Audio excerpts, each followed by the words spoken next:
So you just got your first handpan, or you're thinking of getting one.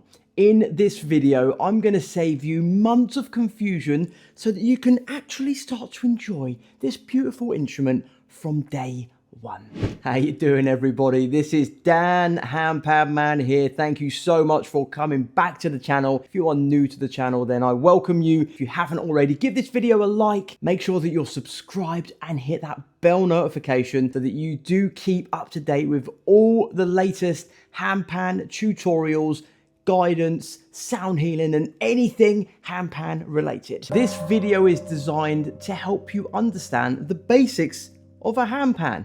What is a handpan, how to hold it, how to hit it, how to use it, and how to get the most out of it, and anything in between. And if I've missed anything and you're still wondering, hold on a minute, there's still something I need to know about the handpan, then drop it in the comments below and I can get to making more videos to help you. So what actually is a handpan? As you can see, it's essentially two pieces of metal that have been put together to create like a UFO shape. They get hand hammered and tuned to create this shape. Every handpan has a ding and multiple different tone fields. These are the things that are going to give you the sounds.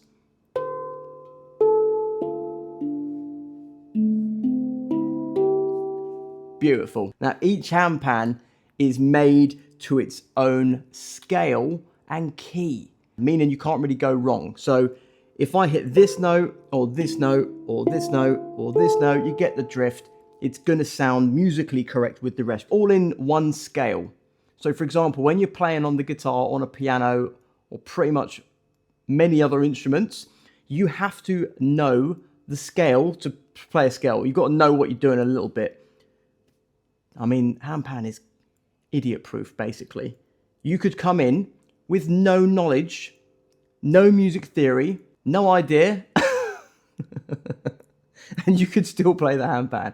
I've seen children playing the handpan like they've been playing it for years and years, and they just intuitively pick it up with no thought. So each handpan is going to be in its own scale and key. The most common one is D chord.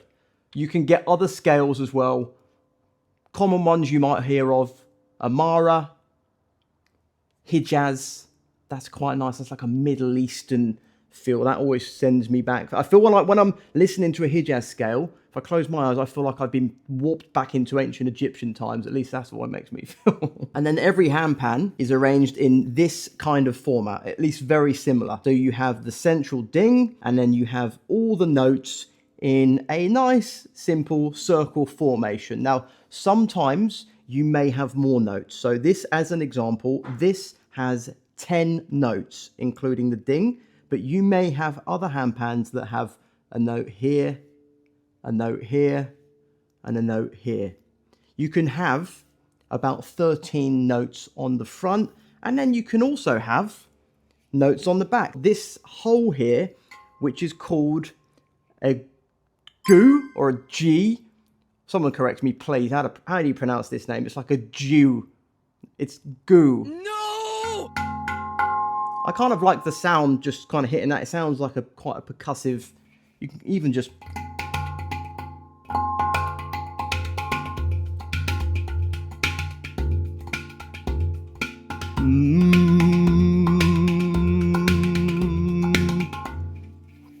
Essentially, let's say I'm brand new to the handpan. What are some of the most common questions, common things that you might be wondering? Firstly, how do I hold the handpan? Because it's actually a little bit of a unit, isn't it? It's a lot heavier than people think. People lift it up and they're like, actually, it's got a little bit of weight to it. Didn't realize it was so heavy. Well, it's made of steel. Do you know what I mean? It's pretty sturdy. It's strong. It's not as flimsy as some people might think, unless you're buying a real cheap one from Temu or Amazon. No offense to them. But then you might have a handpan that's a little bit soft, like a feather, and it might break as soon as you tap it. Not that extreme, but I haven't heard many good things about them. There's a bit of weight to it. This is made from stainless steel, all right? Keeping it simple. Stainless steel is a very common material that a lot of handpans are made from. In fact, they're made from various types of steel generally. Now, there's different qualities and different grades.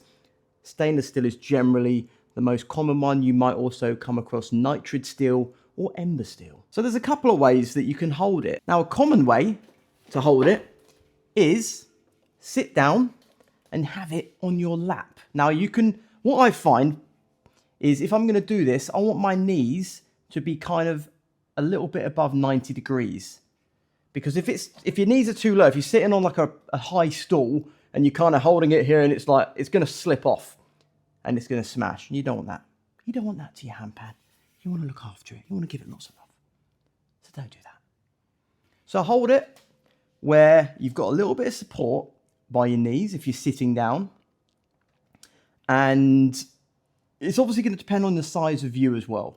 You know, if you're a bigger person, you're going to have longer legs and it's going to be a lot easier to sit comfortably. If you're a smaller person, then it's going to be a bit more difficult and you might be sitting like this and struggling to reach your arms over. There's a couple of basic things you can do, but ultimately play around with how it feels comfortable for you. The only thing I would tell you is make sure that this is somewhere that allows the sound to escape. So I don't want to put it like on my knee because it's actually going to dampen the sound. We want the sound to escape. Like if you've ever played like a bongo or a djembe or any kind of drum like that, you want the sound to be able to escape. So if you're playing it on your legs, have it where the sound can escape. So have your knees apart, kind of resting on this area here. Now, some people like to sit down in the wilderness by a tree into a cross-legged position. So they're kind of like, you know, in that kind of, like you were sitting in assembly at school, sitting down. Now, if you've got the flexibility and you can still do that, then that's an awesome way to sit and play with the handpan. You can sit, you can be all peaceful. You can be like, yeah, I've been doing this for years. You know, it's just completely natural. Then do that because that's actually quite a comfortable way. And again, the position of your knees is extended. You're out and then you're allowing plenty of escape for the sound here. If you're a bit like me and for some reason, I've never been able to sit like that. I think I never practiced when I was young, and especially now as an adult, I wish I could sit like that. I don't practice enough and I can't do it, quite frankly. Well, don't say you can't, because if you say you can't do it, then you're reaffirming that. Well, okay, I can't be bothered to practice to get the flexibility. All right, being honest. Okay, this ain't a flexibility class. So that is a good option anyway, if you can do that. And that's quite a nice bet. Now, what's another option? Well, another option is, where is it? Get a stand. This stand is actually like a little camping stool or something like that. I'm just gonna put the handpan down. I'm gonna show you. As you can see, this probably cost me, I can't even remember now, I don't know, $5. It's literally just a piece of plastic and a bit of material. So this works perfectly. And as you can see, the handpan is going to balance on these 3 points here. There's enough space for the sound to escape because it's not flattened, and it holds it. So I can play freely with the handpan on the stand. So what you don't want to be doing, as I said, is keeping it somewhere that the sound is going to flatten. So don't put it on a surface. Don't put it down on a surface that's going to dampen the sound. Don't put it on concrete floor. It's going to scratch it. All right, don't put it on any material that is just going to damage and scratch it. Like, look after this. It's precious and treat it as such. And if you're going to play on the beach, like I've played a lot of handpan at these nice breathwork events on the beach. So what I never do is just put it onto the sand. Don't just put it onto the sand and be like, yeah, well, I'm actually one with the earth, so me and the handpan will connect to the earth through the sand. That's great. But you're probably going to ruin your handpan or at least scratch it up. So my advice, don't do that. How to hit the handpan. Not like that, all right? Now, there's a couple of ways to do this. Like, everyone is going to have their own opinion as to the ultimate way to hit the handpan. Well, the ultimate way to hit the handpan is you basically want to get an elastic band, wrap it around your finger so that it has this kink. I'm not talking about that rubbish. Some people like to have a finger like a claw. They're like this, and they kind of go, I'm going to go real close to the camera. Oh, not so close that I fall over. Some people do it like that. I prefer to use my fingers like they're drumsticks, but you want to keep kind of loose. You don't want to be so like rigid and strong and tough. That's great and everything, but with the handpan, it's like you want to be a bit more flowy. Essentially, kind of want to keep almost like floppy-ish wrists, and you want to tap it. At the moment, I'm just like looking like a weirdo that's just flapping my arms around. Hello, how are you doing? So basically, I'll show you, look like this. You can even practice just like that.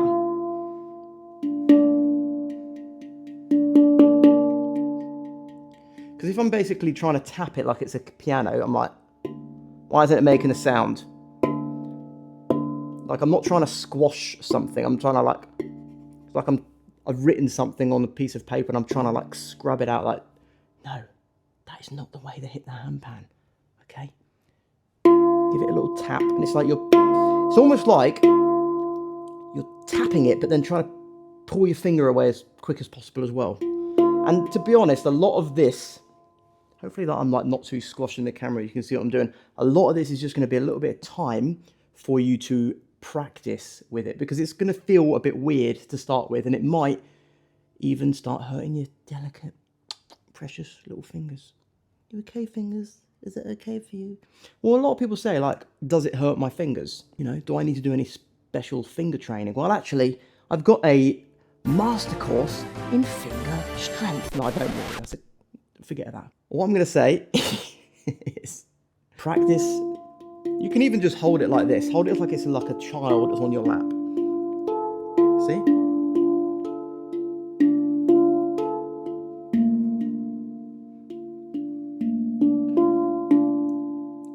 I'm hitting it soft. I'm hitting it hard.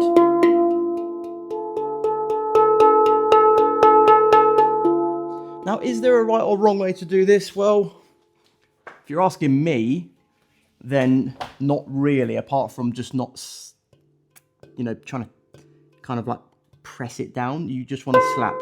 Keep your hands loose. This is what I'm going to say, all right? Shake them out, okay? Shake your hands out. Shake out your hands.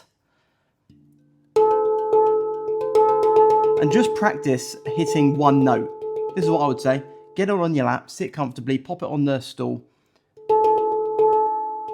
Keep fairly loose, all right? I'm not so rigid. Experiment with what works for you. What to play when you first get your handpan? Like, what kind of songs should I play? It really depends on the sort of person that you are. There is the one that needs to know everything, how to do everything before they even... I'm not going to play, no. Play us a song, Dan. No, not playing in front of you. I've got to play on my own in a dark room that's soundproof that no one can hear me. They don't want to be heard by anybody. They don't want to go wrong. And that's the thing, like, let's forget about being perfect. No one's perfect. Perfection doesn't exist. And the sooner we understand that and accept that, the better.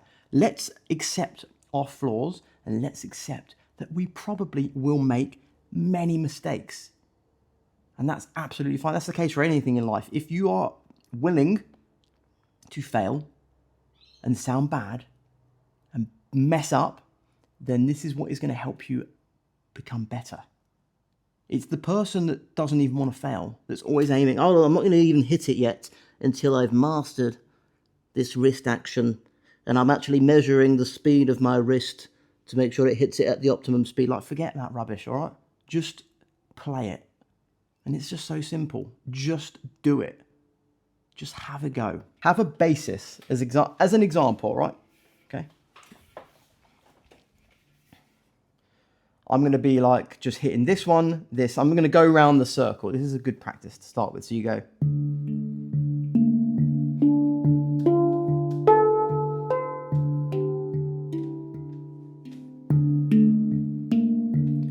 Just practicing. Now I can do this with both hands if I want. I can just do it with one hand. I can go around the other way. Again, I can go anti-clockwise. I can go clockwise. I can go anti-clockwise. I can go any way I want to go.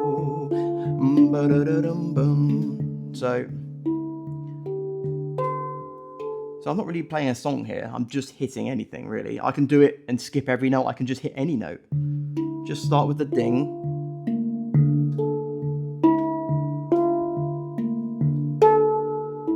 Let's play some different notes. So you know what I'm sort of saying here. Just play around with it. Just hit that, play some different notes. And that is a very simple pattern that you can do to start with to help you get better. You could even do things like this. So I'm going to use two hands, got my drumsticks. You can go ding, ding, note, ding, ding, note, ding. So I'm just going 1, 2, 3, 1, 2, 3, 1, 2, 3. It's kind of like what they would call a little paradiddle. 1, 2, 3, 1, 2, 3, 1, 2, 3.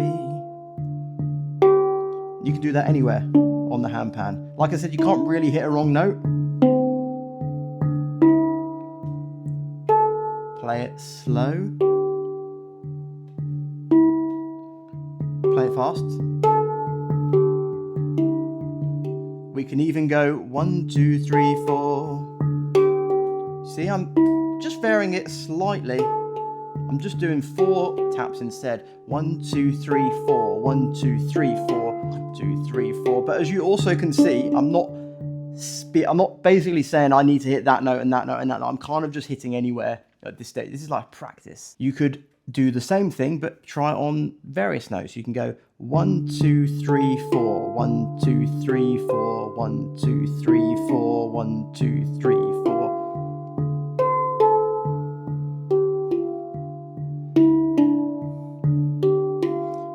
We could go 1, 2, 3, 4, 1, 2, 3, 4, 1, 2.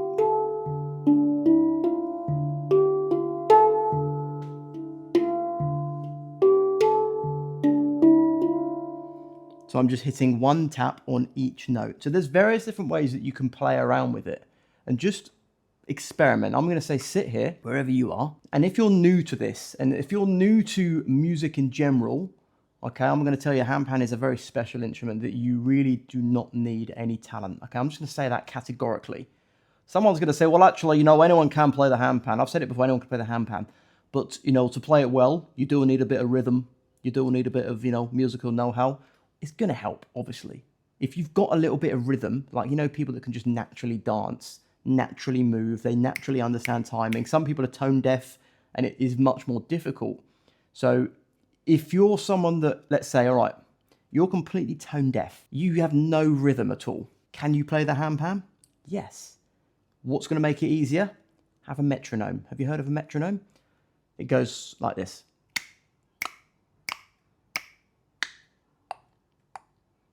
And you can set it at a different tempo. You can buy them, they're like old-fashioned things. You can buy like an old-school metronome that just sits there. I'm sure there's plenty of apps. I haven't had a look, but you could probably just go on the App Store and download a metronome and set a timing of what a time. Mess around with it, 100 BPM. BPM, beats per minute, just in case you didn't know. 120 BPM, whatever BPM. You can do 1,000 BPM. Anyway, just play around with different tempos, and then you don't have to then think of it. So all you need to do is follow the timer, okay?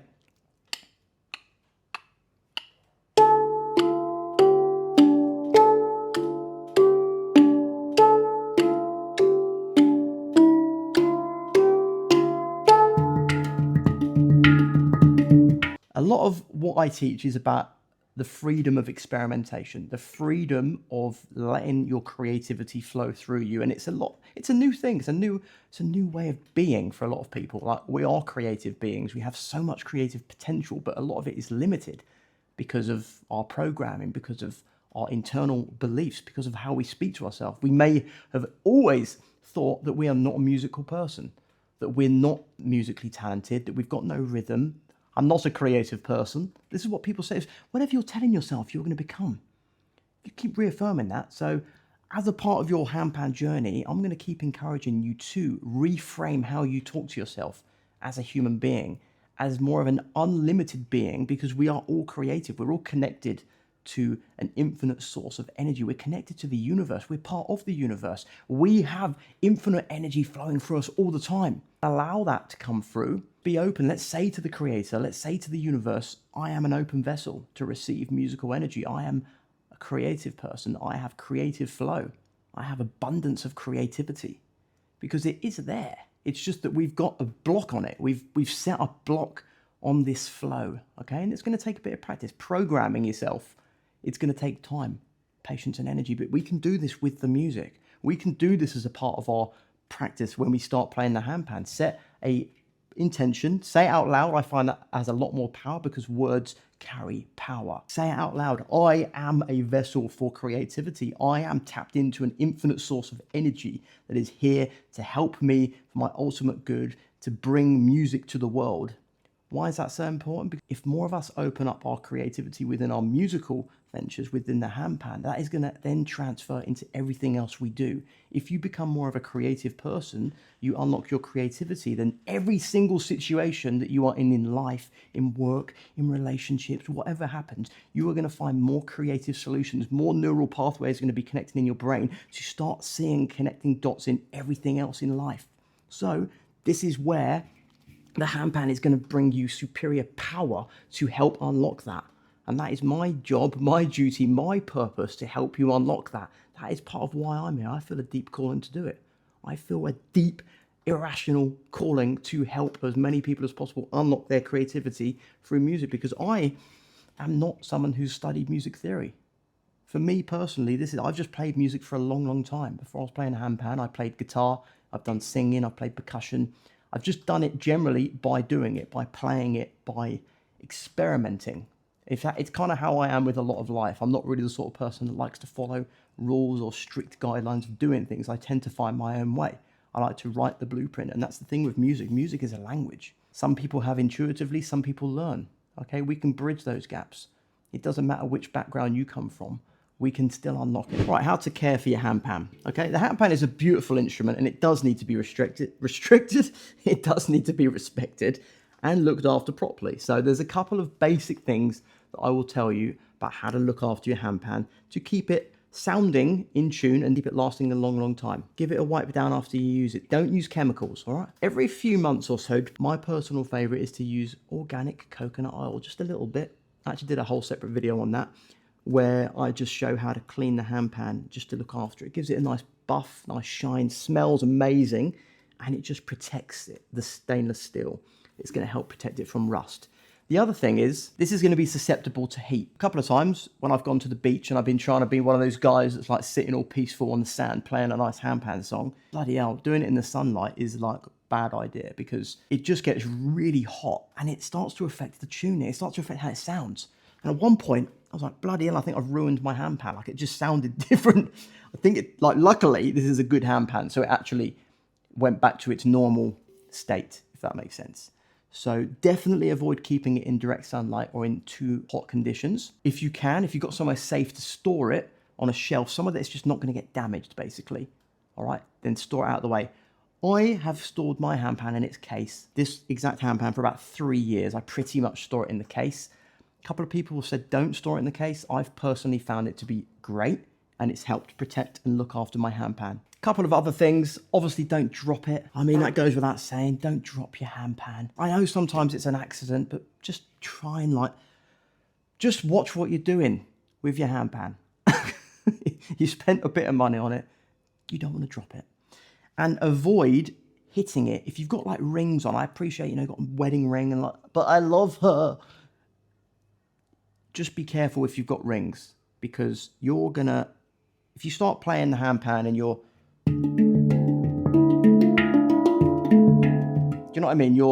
If I've got a ring here and I'm starting to hit, that is gonna scratch the handpan and then you're gonna have a bunch of scratch marks on it.